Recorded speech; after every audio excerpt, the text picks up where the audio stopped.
Hello everyone. Thank you so much for clicking on today's video. So in today's video we will be going over the books that I did complete in 2025, and we will also be talking about books that are on my TBR for 2026. So let's address the elephant in the room. Why I only read 6.5 books this year and why that's okay. Why I'm still gonna give myself grace about it and still call myself a reader. Because a reader is not defined by how many books they read. Just like a poet is not defined by how many books they write, or a poet is not defined by how many poems they publish. These are not definitions. I am still a reader because I have a thirst for knowledge. I have a thirst for stories, for storytelling in general. That's what makes me a reader, and I still plan to continue reading on my reading journey. That's why we're going to talk about some books that are on my TBR. So without further ado, as we all know, there is a time for everything under the heavens. There is a time to poet, a time to speak, a time to learn, and a time to live, a time to wonder, and a time to believe. And today is a time to read, but let's go with the time to learn. So let me think. On my to-do list for this year, at the beginning of the year, I was like, okay, I want to at least read 12 books. That was the goal, read 12 books, and that was the goal of reading one book per month. I was like, okay, that's simple. In 2024, I actually read 8 books, so I was like, okay, I can complete 12 this year in 2025. That did not happen, y'all, but a lot of different things did happen. I graduated from college, and honestly that last semester was me crawling to the finish line. Me trying to submit my senior project for multiple classes, me trying to graduate, taking graduation pictures. It was a lot. It was a lot, to say the least. Different friendships, meeting different people. I still had an internship even after I graduated. Just different, tying up different loose ends in New Orleans, because then I had to move back here to Memphis to start my gap year. So there was just a lot that I had on my plate. I also went out of town. I went to Canada, I went to Chicago, I went to Myrtle Beach for my birthday. I've done a lot just this year in general. That didn't include me being sedentary and reading a physical book. Why I bring up reading a physical book is because I'm really not a fan of audio books. Like, I don't know how people do it. People are like, oh, just put it on while you clean, just put it on while you cook. I'm not paying attention to it. And next thing you know, they didn't skip through 5, 6, 7 different chapters because they're just talking, and I still don't know what happened in chapter 1. So when it comes to audiobooks, they're really not the best for me. I prefer physical books also because I'm an annotator. I am very big on annotating in my books. Like, a lot of the different books that I've read, I have notes in the margins. I have sticky notes of, oh, this reminds me of this. Oh, remember this happened? Or when it's like, oh, something new arises and I'm like, oh, when did this come about? I can flip the pages very quickly and go to, oh, this is what happened in so and so. This is what happened in chapter 3, or this is what happened in chapter 4. So I really do prefer physical books. But you will be surprised to know that on my list this year, there are a lot of different audiobooks. So without further ado, I'm going to go ahead and get started with the 6.5 books that I did read this year. So starting from January all the way down to now, December. So in January, I started a book called A Time to Dance. Here is that book, A Time to Dance. I got this a long time ago, probably from the Scholastic Book Fair, honestly. It is by Padma Venkatraman. And this is an Indian author, I believe. She was born in India but now lives in the US. And like I said, this is called A Time to Dance. This is very good. I will be doing a few spoilers in this book. So this is about a girl who is a dancer, but after winning a competition, she then loses her leg in an accident. She loses her leg and has to learn how to dance again. She has to learn how to dance again without her leg, and sometimes she does use a prosthetic leg, so she's talking about this process. But also I love this book because it's written in verse. This book is written entirely in verse, and I absolutely love it. It shows her different friendships before and after her accident, and also a new love interest, if you will, and her learning to dance again, her journey with dancing. Also, she does lose her grandmother in this book, and her grandmother left behind a lot of different traditions and a lot of different faith traditions. So this book, I believe she's Buddhist in this book because they go to the temple a lot and reference a lot of different Buddhist gods. But this is a very spiritual book. I did want to bring this up. A very spiritual book about how she leans on these different deities in order to restore her faith. So after her grandmother dies, she does have to start building a steadfast faith for herself, something to hold on to. And that's something we can all learn from, because a lot of people will try to live vicariously through their mother or their grandmother's prayers for them, but really you have to grow up and put away childish things for yourself. Like I said, honestly, I love this book. Let me see.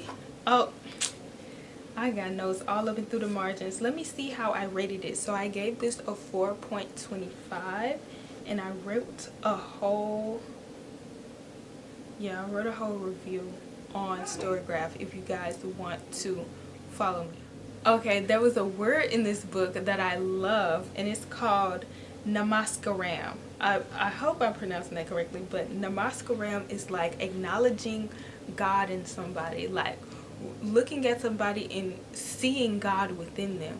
There's a song by India Reed that reminds me of this, like, I see the God in you. I wish I could sing. I see the God in you. Yeah. Period. Beautiful. That word is a word that I wrote in my review, but I also wrote it throughout this book because I just loved it so much. So that's a word that I have adopted. I read this from January 1st to February 1st because I remember I was doing 75 soft and failed. But that's okay.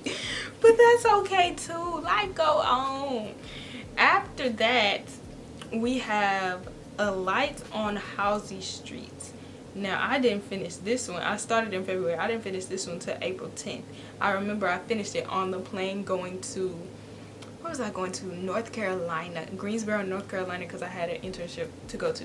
I also rated that 4.25. So that is Christian literary fiction. The author writes from two different points of views, two different childhood friends and their lives. One girl goes on to be very active in the community. However, she has a problem with letting her plan go and letting God's plan prevail. She has a problem with entitlement. A lot of people think, okay, I've done everything right, therefore I deserve to receive whatever I want because I'm the good person, I'm a nice person, I haven't done anything wrong. But that's not always God's plan for us.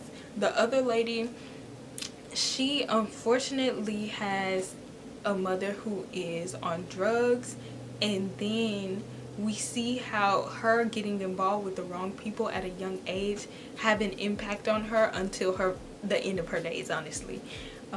She's in a relationship, he dies in front of her. Girl, I was like, what is we talking about? What are we talking about? But it was a very beautiful story, and I love how they talked about friendship, and this is a book about forgiveness and faith and trusting in God. So highly recommend. I don't have the book with me. I honestly have no idea where it is. When I was moving out of college, I think I lost like a whole bunch of books. There are a lot of books that I know that I have, but I don't know where they are to this day. I gave it 4.25, like I said. So after that, I ended up reading Dear Manny by Nick Stone. I have talked time and time again about this book, and I'm gonna forever talk about this book because I love this book, period. Okay, so watch my other video, like, what is it called? If you like this show, then you'll like this book. and I talk more in depth about what this book means to me. I rated it a 4.0 out of 5, and I also have a review uploaded in Storygraph, and I finished this July 23rd, 2025. Quick overview. It's about the protagonist is Jared, a white boy who is unlearning a lot of things about racism that was indoctrinated inside of him, and trying to navigate the world as an ally to marginalized groups. Yeah. Next, after that, we have Early Departures, y'all. I have that book. I literally have the book. I don't know where it is right now. I finished it in September 30th. On September 30th, I finished it. I also rated that 4.0. Now, that book is by Justin A. Reynolds. Absolutely love that book. It is like speculative fiction is what they call it. Like I said in my other video, which you should watch as well, if you like the show Black Lightning, then you will like that book as well.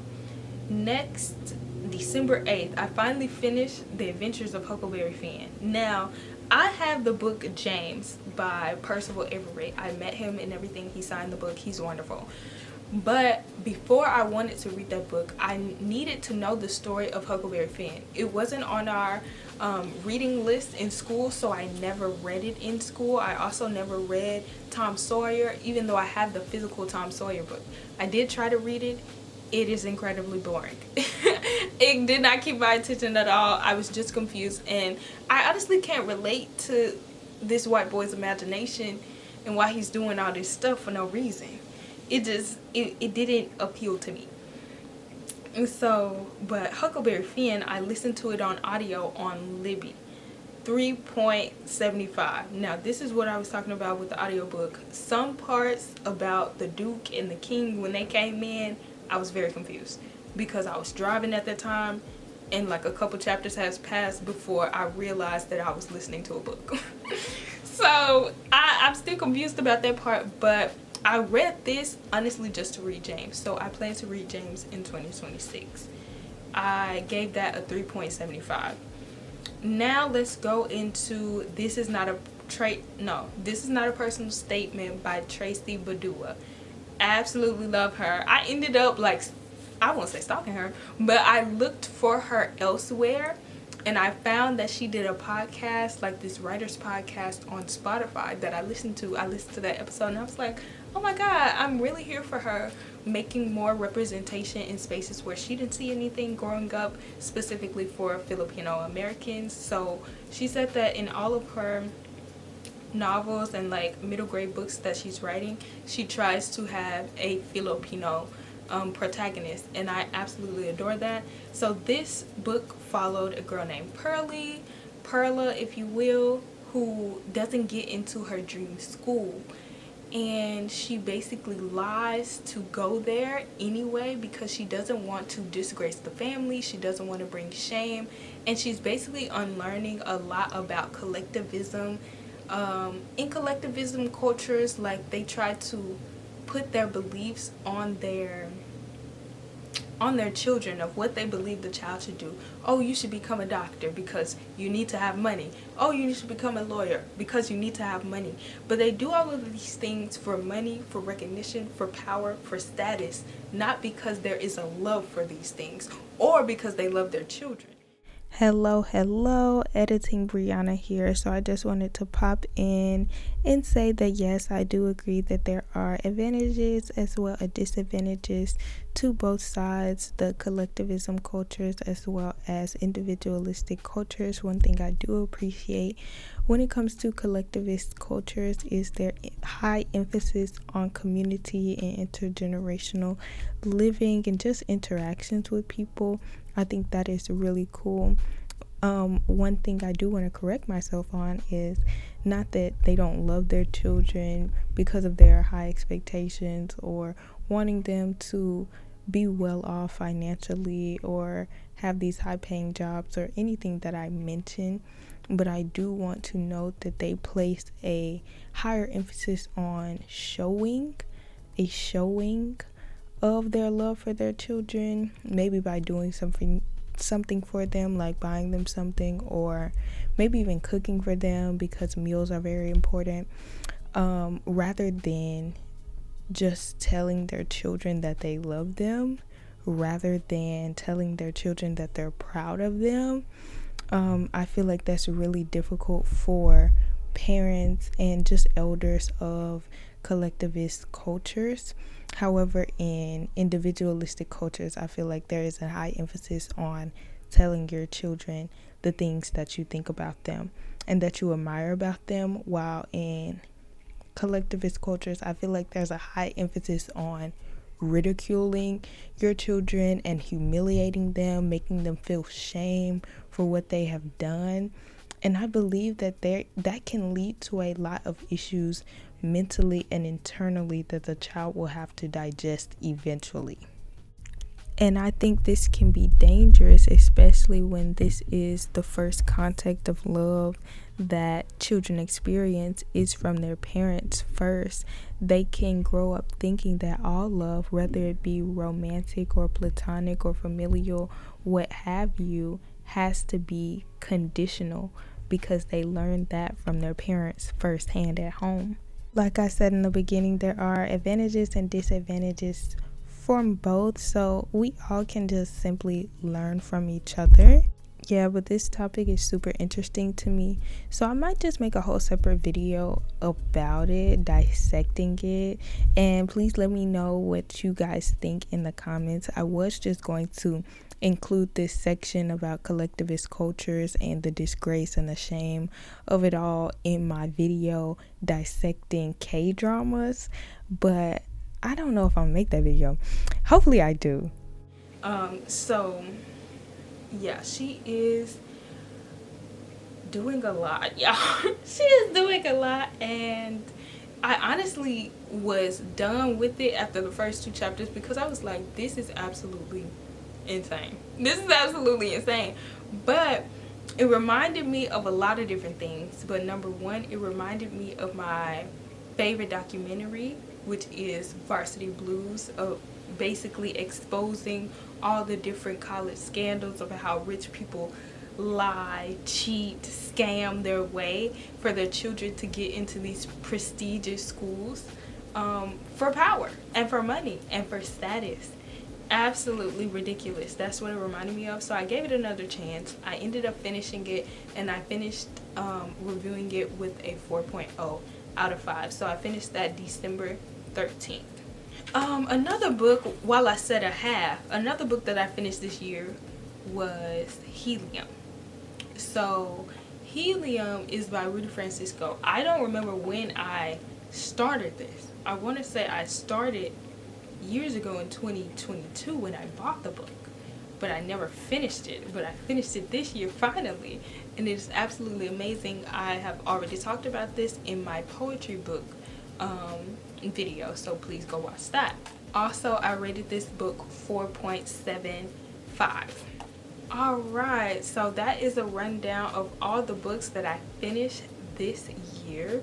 I am 4.5 short. Wait, no, I think it's 3.5 short. So 3 plus 6 is 9, half, 10. Wait, that's just 10. That's not 12. 5.5. 5, that's 11. Okay, I am 5.5. I'm 5.5 short, okay? So here are the books that I am short on. So I started this back in May. This is called The Heaven and Earth Grocery Store by James McBride. I still want to finish this. I will add this to my TBR of 2026. So according to my list, it says that I started this and on May 22nd. So next we have The Firekeeper, which honestly, I can finish this book. It is December 29th, I believe. And I'm maybe 100 pages shy of finishing this book. This is like, I would recommend this for followers of the Percy Jackson series. I would also recommend this to Mexican Americans, Mexican immigrants in the U.S. specifically who are probably no Sabo kids, but even if you do speak Spanish, you will like this book. Also, indigenous Mexican Americans who maybe come from the Aztec tribe. She talks about that a little bit, about how Aztec people never called themselves Aztec, and I thought that was really interesting. Yes, so here it says, you might be more familiar with the term Aztec, which means someone from Azatlan, but the Mexica never called themselves Aztec. So Mexica is the larger group of people. However, Aztec is a smaller group within the Mexica group. Whereas Azatlan is a mythical place the Mexica believe is their homeland. This book is honestly so amazing. Highly recommend. I am almost done with it. Furia, which I also recommend to Mexican immigrants, Hispanic immigrants in general. I am nowhere near done. Yeah, so At Home in Rosario, Argentina. Yeah. So it could be Hispanic immigrants in general then. By Yamili Said Mendez. This was by J.C. Cervantes. This one, I started it on a plane, never picked it back up. It just wasn't that interesting to me, so I might DNF this. I'm not sure. Right now it's a soft DNF. It's not a hard DNF yet. Now this one, I absolutely love. I met her as well. This is The Waste by Catherine Coleman Flowers. Love her. So on my journey, I am also very into environmentalism. I am also very into advocating for civil justice and civil rights, as she is as well. The foreword was by Bryan Stevenson, the author of Just Mercy. So this is a book that I started with my two friends because we are trying to combat the contamination of air pollution, water pollution from different AI data centers that are being set on our land. We're trying to combat that because it is destroying the land and also polluting the air of the people who live in this neighborhood, specifically black people who live in this neighborhood, because it is a predominantly black area and it is a predominantly low income area. So of course they picked this area to build in. So this one is called Waste, One Woman's Fight Against America's Dirty Secret. So this is semi-biographical, I believe, about her life, and also tells the story of environmental racism, specifically in her town in Alabama, Loudoun County, which helped start, was the birthplace of the Black Panther Party.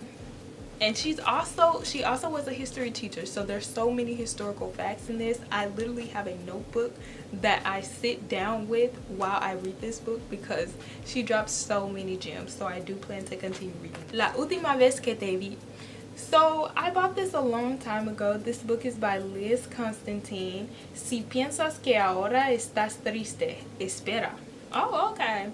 I started this a long time ago, back when I started my Spanish journey, and I was like, okay, now I need a book in Spanish so I can fully continue reading. I think I'm on like chapter 3 or 4. This is a murder mystery of like who killed the main person in the book, but this is my first time reading a murder mystery and I don't think it's my favorite genre. I don't think it's keeping my attention enough. We will see if I finish this next year. Okay, now it's time for the big guns, people.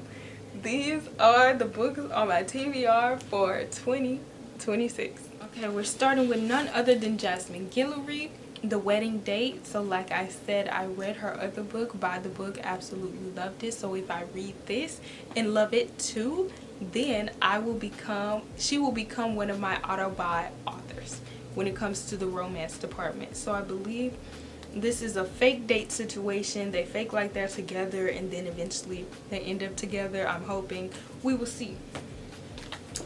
Next we have this book called Land of Big Numbers. This includes a lot of different stories from the Chinese diaspora and what it's like to be in China, living in China, the story of China's history, its government, and all the different things in between. The cover caught my eye of this book, and I'm just excited to dive into this. I wanted to dive into more contemporary fiction, but I did want to dive into more marginalized stories this year. Next we have Natural Black Beauty and the Politics of Hair by Chelsea Mary Elise Johnson. Okay, so I did say this book is by Teping Chan.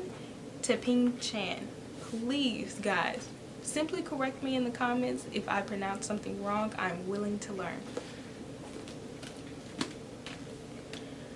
Here we have Natural Black Beauty and the Politics of Hair by Chelsea Marie Elise Johnson. Did I start this book? I absolutely did not. I just put a placeholder bookmark here. I did not start this book, but I got this from the library, y'all. And I really want to read this. As a lover of natural hair, I am absolutely against natural hair being banned in schools. I'm against respectability politics as a whole, but specifically how natural hair is demonized, specifically in the workplace, in the school system, people not being allowed to wear locks, them not being allowed to wear braids, everything has to be a natural color. This is discriminatory. So I really want to learn more about that with this book. Of course, like I already told you guys, James by Percival Everett. I can't wait to get into this. This will be one of my first reads of the year just because this is so prolonged. I should have been read this, but I will dive into it this year. Next we have Blackboard Joy by Kwame Mbalia. Okay, Kwame Mbalia or Kwame Impala. This again is 17 stories celebrating Black boyhood. Absolutely amazing. I want to read this to see if I want to add it to my list of books that I want to recommend Black boys and Black young adults. That is a series I have coming up, so stay tuned for that. Next we have Blood at the Root. Again, y'all, I haven't read much fantasy, but I would like to support Black authors in general, and this is by Darian Williams. I'm excited to dive into this book, specifically because a lot of people said if you liked the originals, if you like legacies, you know, TBD, the whole empire, that I will probably like this book. So I believe I will.